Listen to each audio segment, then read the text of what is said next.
Hi dear friends, അസ്സലാമു അലൈക്കും. അപ്പോൾ ഇന്ന് ഞാൻ നല്ലൊരു അടിപൊളി ബീഫിൻ്റെ റെസിപ്പിയുമായിട്ടാണ്. അപ്പോൾ ഇന്നത്തെ റെസിപ്പി എരിപിരി ബീഫാണ് കേട്ടോ. നല്ല അടിപൊളി ടേസ്റ്റാണ്. കുറച്ച് സ്പൈസി ആയിട്ടുള്ള റെസിപ്പിയാണ് കേട്ടോ. നമുക്ക് വളരെ പെട്ടെന്ന് തന്നെ ഉണ്ടാക്കിയെടുക്കാനും പറ്റും. അപ്പോൾ അതിന് വേണ്ടിയിട്ടാണ് ഞാനിവിടെ ബീഫ് എടുത്തിട്ടുണ്ട്. അപ്പോൾ അത്യാവശ്യം വലിയ പീസുകളായിട്ടുള്ള ബീഫാണ് കേട്ടോ. അപ്പോൾ എല്ലാവരുടെ വീട്ടിലും ഇപ്പോൾ പെരുന്നാളൊക്കെ കഴിഞ്ഞപ്പോൾ ബീഫൊക്കെ ഉണ്ടാവുമല്ലോ. അപ്പോൾ ഇതിലേക്ക് ഞാൻ മഞ്ഞൾപ്പൊടി, കുറച്ച് ഉപ്പും കൂടി ഇട്ടിട്ട് ഇതൊന്ന് കുക്കറിൽ വേവിച്ചെടുക്കാൻ ചെയ്യുന്നത് കേട്ടോ. അപ്പോൾ നമ്മൾ കുക്കറിൽ വേവിച്ചെടുക്കുമ്പോൾ ഈ ബീഫ് നല്ല വെന്ത് ഉടഞ്ഞു പോകരുത് കേട്ടോ. ഒരു 3/4 വേവോളം വേവിച്ചെടുത്താൽ മതി. നിങ്ങൾക്ക് വേണമെങ്കിൽ ബീഫ് ചെറുതായിട്ട് കട്ട് ചെയ്തിട്ട് അങ്ങനെ വേണമെങ്കിലും നമുക്ക് ഇത് വേവിച്ചെടുക്കാം. കുറച്ച് നീളത്തിൽ തന്നെ കട്ട് ചെയ്തെടുക്കുക. അപ്പോൾ ഞാനിത് ആദ്യം ഒന്ന് വേവിച്ചതിന് ശേഷമാണ് കട്ട് ചെയ്തെടുക്കുന്നത്. അങ്ങനത്തെ ബീഫൊക്കെ കുക്കറിൽ ഞാനിത് വേവിക്കാൻ വേണ്ടി വെച്ചിട്ടുണ്ട്. ഇനി ഇതിലേക്കുള്ളൊരു മസാല റെഡിയാക്കി എടുക്കണം. അതിനുവേണ്ടി ഒരു ബൗൾ എടുത്തിട്ട് അതിലേക്ക് ഒരു 2 ടേബിൾ സ്പൂൺ കാശ്മീരി ചില്ലി പൊടി ഇട്ട് കൊടുത്തിട്ടുണ്ട്. ഇനി ഇതിലേക്ക് 1 ടേബിൾ സ്പൂൺ കോൺഫ്ലവറിൻ്റെ പൊടി, പിന്നെ 1 ടീസ്പൂൺ അരിപ്പൊടി ഇട്ട് കൊടുത്തിട്ടുണ്ട്. പിന്നെ 1/2 ടീസ്പൂൺ മഞ്ഞൾപ്പൊടി, 1/2 ടീസ്പൂൺ കുരുമുളകിൻ്റെ പൊടി. ഇനി ഇതിലേക്ക് വലിയ ജീരകത്തിൻ്റെ പൊടിയും 1/2 ടീസ്പൂൺ ഇട്ട് കൊടുത്തിട്ടുണ്ട്. പിന്നെ ഗരം മസാലപ്പൊടിയും കൂടി ഇട്ട് കൊടുക്കുന്നുണ്ട് കേട്ടോ. അപ്പോൾ വലിയ ജീരകം ചതച്ചിട്ട് ഇട്ട് കൊടുത്താലും മതി. പിന്നെ ഉണക്കമുളക് കുറച്ച് ക്രഷ് ചെയ്ത ഒരു 1.5 ടീസ്പൂണോളം അതും ഇട്ട് കൊടുത്തിട്ടുണ്ട്. പിന്നെ ഒരു ചെറുനാരങ്ങയുടെ നീര് ഞാൻ ഒഴിച്ച് കൊടുത്തിട്ടുണ്ട്. പിന്നെ ഇതിലേക്ക് 1 ടേബിൾ സ്പൂൺ വെളിച്ചെണ്ണ കൂടി ഒഴിച്ച് കൊടുക്കുന്നുണ്ട്. പിന്നെ നമ്മൾ ബീഫ് വേവിച്ചുള്ള വേവിച്ച വെള്ളം കൂടി ഇതിലേക്ക് ഒഴിച്ച് കൊടുത്തിട്ടാണ് നമ്മളിത് മിക്സ് ചെയ്തെടുക്കുന്നത്. ഇനി ഇതിലേക്ക് ആവശ്യമായിട്ടുള്ള ഉപ്പും പിന്നെ ഇഞ്ചും വെളുത്തുള്ളിയും ചതച്ചും കൂടി 1 ടീസ്പൂൺ ഇട്ട് കൊടുത്തിട്ട് നന്നായിട്ട് ഇതൊന്ന് മിക്സാക്കി എടുക്കുന്നുണ്ട്. അപ്പോൾ നിങ്ങൾക്കിനി വെള്ളം കുറവ് തോന്നുകയാണെങ്കിൽ ബീഫിൻ്റെ വേവിച്ച വെള്ളമല്ലേ അത് കുറേശ്ശായിട്ട് ഒഴിച്ച് കൊടുത്തിട്ടൊന്ന് മിക്സാക്കി എടുത്താൽ മതി കേട്ടോ.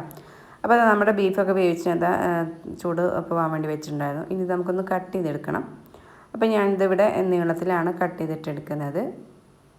അപ്പോൾ നമുക്ക് ഏത് ഷേപ്പിൽ വേണമെങ്കിലും കട്ട് ചെയ്തെടുക്കാം കേട്ടോ. അപ്പോൾ ഞാൻ കളർ ഭംഗിയൊക്കെ വേണ്ടിയിട്ട് ഞാൻ ഇതുപോലെ നീളത്തിലാണ് കട്ട് ചെയ്തെടുക്കുന്നത്. അപ്പോൾ ഞാൻ മുന്നേ പറഞ്ഞതുപോലെ നിങ്ങൾക്ക് ബീഫ് വേവിക്കുന്നതിന് മുന്നേ വേണമെങ്കിൽ ഇതുപോലെ കട്ട് ചെയ്തിട്ട് എടുക്കാം കേട്ടോ. അപ്പോൾ പിന്നെ ഒരുപാട് സമയമൊന്നും കുക്കറിൽ വേവിച്ചെടുക്കേണ്ട ആവശ്യം ഉണ്ടാവില്ല. അപ്പോൾ ഒരു 3/4 വേവ് ആയിട്ടുള്ളൂ കേട്ടോ. ഇനി ബാക്കി നമ്മൾ ഫ്രൈ ചെയ്യുന്ന സമയത്ത് ഇത് നന്നായിട്ട് തന്നെ വെന്ത് വന്നോളും.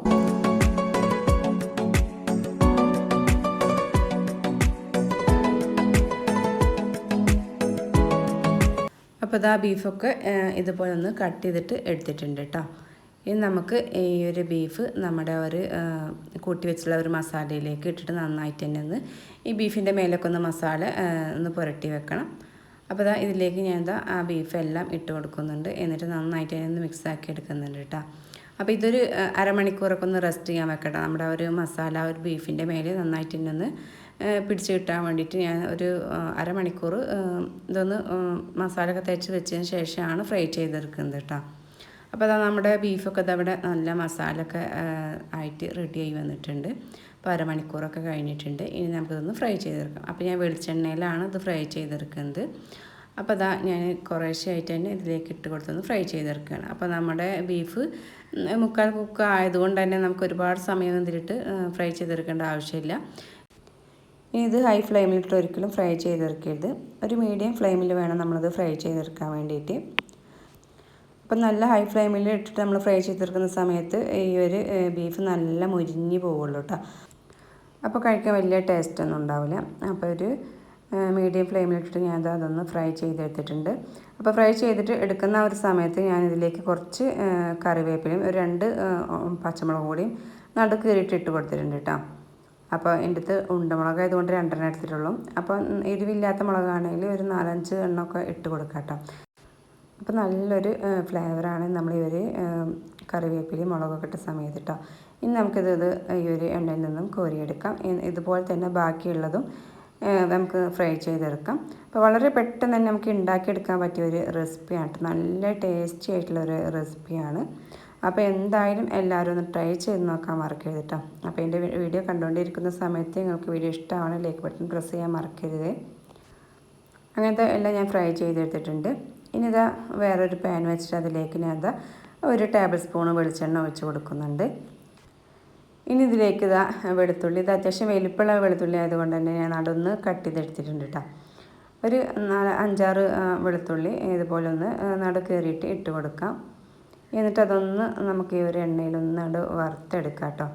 ഇനി ഇതിലേക്ക് ഞാൻ ചെറിയ ഉള്ളി ഒരു 8 എണ്ണം എടുത്തിട്ട് ഇതുപോലെ നടുവൊക്കെ ഒന്ന് കീറിയിട്ട് അതും ഇട്ട് കൊടുത്തിട്ടുണ്ട്. ഇനി ഇത് രണ്ടും കൂടിയിട്ട് ഞാൻ ഒന്ന് ഫ്രൈ ചെയ്തെടുക്കുന്നുണ്ട് കേട്ടോ. അപ്പോൾ അതാ അത്യാവശ്യം നന്നായിട്ട് തന്നെ മൂത്ത് വന്നിട്ടുണ്ട്. ഈ ഒരു സമയത്ത് ഇതിലേക്ക് ഞാൻ കുറച്ച് കറിവേപ്പിലയും കൂടി ഇട്ട് കൊടുക്കുന്നുണ്ട്. ഇനി അതും ഒന്ന് ഇളക്കി കൊടുക്കാം. ഇനി ഇതിലേക്ക് ഞാൻ ഒരു 3-4 കശുവണ്ടി ഇട്ട് കൊടുക്കുന്നുണ്ട്. അണ്ടിപ്പരിപ്പ് ഒരു 3-4 എണ്ണം ഇട്ട്, ഒരുപാടൊന്നും ഇട്ട് കൊടുക്കേണ്ട ആവശ്യമില്ല. ഒരു 3-4 എണ്ണമൊക്കെ ഇട്ട് കൊടുത്താൽ മതി കേട്ടോ. അപ്പോൾ അതും കൂടി ഇതിലേക്ക് ഇട്ട് കൊടുത്തിട്ട് ഒന്ന് വറുത്തെടുക്കുന്നുണ്ട്. അപ്പോൾ അതും ഒന്ന് വറുത്തതിന് ശേഷം ഞാൻ ഇതിലേക്ക് കുറച്ച് ഉണക്കമുളക് ചതച്ചതും കൂടി ഇട്ട് കൊടുക്കുന്നുണ്ട്, 1 ടീസ്പൂണോളം. അപ്പം എരിവ് കൂടി പോകുന്നില്ല. അത് അത്യാവശ്യം സ്പൈസി ആയിട്ടുള്ളൊരു ബീഫാണ്. ഇനി നമ്മൾ ആ ഒരു ബീഫും കൂടി ഇതിലേക്ക് ഇട്ട് കൊടുത്തിട്ട് നന്നായിട്ട് തന്നെ ഒന്ന് മിക്സാക്കി എടുക്കുന്നുണ്ട് കേട്ടോ. അപ്പോൾ എല്ലാം കൂടിയിട്ട് നന്നായിട്ട് തന്നെ ഒന്ന് മിക്സാക്കി എടുക്കുന്നുണ്ട്. അപ്പോൾ അടിപൊളി ടേസ്റ്റാണ് കേട്ടോ. അപ്പോൾ എല്ലാവരും എന്തായാലും ഒന്ന് ട്രൈ ചെയ്ത് നോക്കണം. അപ്പം നമ്മളിത് പാർട്ടിയിലൊക്കെയാണ് ഉണ്ടാക്കിയെടുക്കുന്നത് വെച്ചെങ്കിൽ ഇതിൻ്റെ മേലെ നമുക്ക് കുറച്ച് പപ്പടം കൂടി ഒന്ന് ഫ്രൈ ചെയ്തിട്ട് ഇടാം കേട്ടോ.